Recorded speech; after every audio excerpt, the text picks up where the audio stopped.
Hi, hello with Karnila. Now on the Karnika Coimbatore. So the cold water doesn't get warmer when you jump late. நல்லா புரிஞ்சுக்கோங்க. நமக்கு சின்ன வயசுலேருந்து சொல்லிக் கொடுத்த ஒரு விஷயம் என்ன அப்படின்னா, கஷ்டமான வேலையை நீ கடைசியாக செய், கஷ்டமான கொஸ்டினை கடைசியாக எழுது எக்ஸாமில். ஸோ இந்த மாதிரி தான் நமக்கு சொல்லிக் கொடுத்துருக்காங்க. யாருமே வந்துட்டு கஷ்டமான கொஸ்டினை ஃபஸ்ட்டு எழுதிரு, ஸோ அதுவும் நமக்கு வந்துட்டு மார்க் தரும், அதுவும் இம்பார்ட்டண்ட் அப்படிங்கிற மாதிரி யாரும் ப்ரீச் பண்ண கிடையாது. ஸோ நல்லா புரிஞ்சுக்கோங்க, கஷ்டமான கொஸ்டின்ஸ்க்கு தான் அதிக மார்க் இருக்குங்கிறது நமக்கே தெரியும். ஸோ 10 மார்க் ஆகட்டும், 8 மார்க் ஆகட்டும், ஸோ இதெல்லாம் வந்துட்டு ரொம்ப கஷ்டமாக தான் இருக்கும். But that carries a more value and mark அப்படிங்கிறது நமக்கே நல்லா தெரியும்.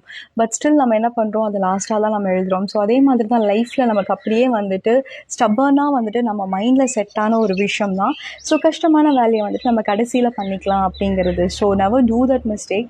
ஸோ ரெண்டுமே வந்துட்டு நமக்கு இம்பார்ட்டண்ட் அப்படிங்கிறத நீங்கள் புரிஞ்சுக்கோங்க. அண்ட் மோர் ஓவர், கஷ்டமான வேலையையும் நீங்கள் தான் செஞ்சாகணும். ஸோ அதனால் always do the hard things first. That's very very important thing.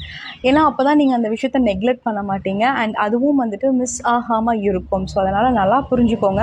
அதாவது டிவி பார்க்கறதுக்கு நம்ம சோஃபாவில் உட்காந்துட்டு ஜாலியாக பார்க்க முடியும். So that's very easy. But அதே விஷயம் வந்துட்டு காலையில் எந்திரிச்சு ரன் பண்ணணும், ஜாக் போகணும் அப்படிங்கிறது it's very very hardest part.